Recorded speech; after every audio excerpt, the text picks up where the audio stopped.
For months, the Justice Files has been seeking answers on how a man with a history of violence continued to get probation instead of serving time in prison, despite probation officers making this recommendation several times over. And now that man is a homicide suspect. ABC's Courtney John spoke to the Salt Lake County District Attorney's Office about what the victim's mother says went wrong. Courtney. Salt Lake County District Attorney Sim Gills says there's no perfect science in predicting if someone's going to reoffend. But he believes in his team, and he knows they do everything in their power to make the right decisions. What's the last thing I look at before I go to bed and the first thing I see when I get up? Larice Williamson takes every opportunity. I love her and I miss her. To talk to her daughter. If I'm going on a hike, I'll tell her I'll be thinking of you. It's been almost a year since Morgan K. Harris died in a fire. Murray police saying her boyfriend, Alexander Wardell, locked her in a storage unit. After Morgan's death, Larice learned about Wardell's violent history, which included stabbing a different girlfriend in 2018. What are the charges? One is a felony warrant for aggravated assault. What?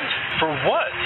Adult Probation and Parole says Wardell violated his probation at least 18 times since then. But 3rd District Court Judge Richard D. McKelvey has continued giving Wardell second chances, denying AP&P's repeated requests to terminate his probation. And if he just would have done it, my daughter would still be alive. But court audio obtained by the Justice Files shows it wasn't just Judge McKelvey who gave Wardell another shot. This is prosecutor Byron Burmester. I guess I don't know that I necessarily am recommending prison. Almost a year before Morgan's death, Wardell faced felony weapons charges, and AP&P again recommended prison. But the prosecution pushed for probation, and Wardell was released. His history, one was of substance abuse and alcohol, and people who are trying to get substance abuse and alcohol often fail. And so we can always go back and try to second guess that. But it wasn't just drugs and alcohol, it was violent offenses against women. Well, I think it was against, I'm trying to remember if the... He stabbed one of his girlfriends. He certainly had 2 violent offenses. Salt Lake County District Attorney Sim Gills says the prosecutor responsible for this case, Byron Burmester, didn't think prison was necessary, in part because it was what he calls a technical violation. We're talking 2 weapons, one of which he thought was a gun. Which was fake. But he believed was a gun, a real gun. And we have a drug conviction a matter of months later as well. Yeah. Meth pipe, I thought you were trying to be sober.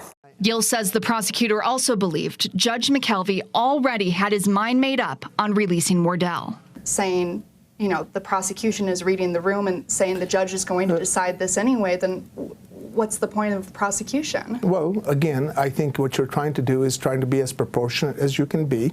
And so I have to trust them to try to make their very best call that they can. I'm just seriously baffled. It angers me so much.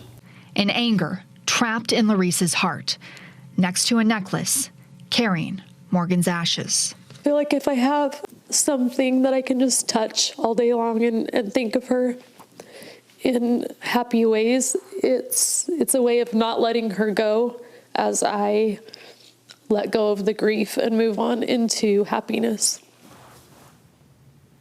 The district attorney wouldn't answer on our question on if he thought the prosecutor made the right call in that case, but he did say he spoke with that prosecutor and told him that he needs to make the reason for his decision more clear during the court proceeding itself, something he says is already the expectation. Back to you.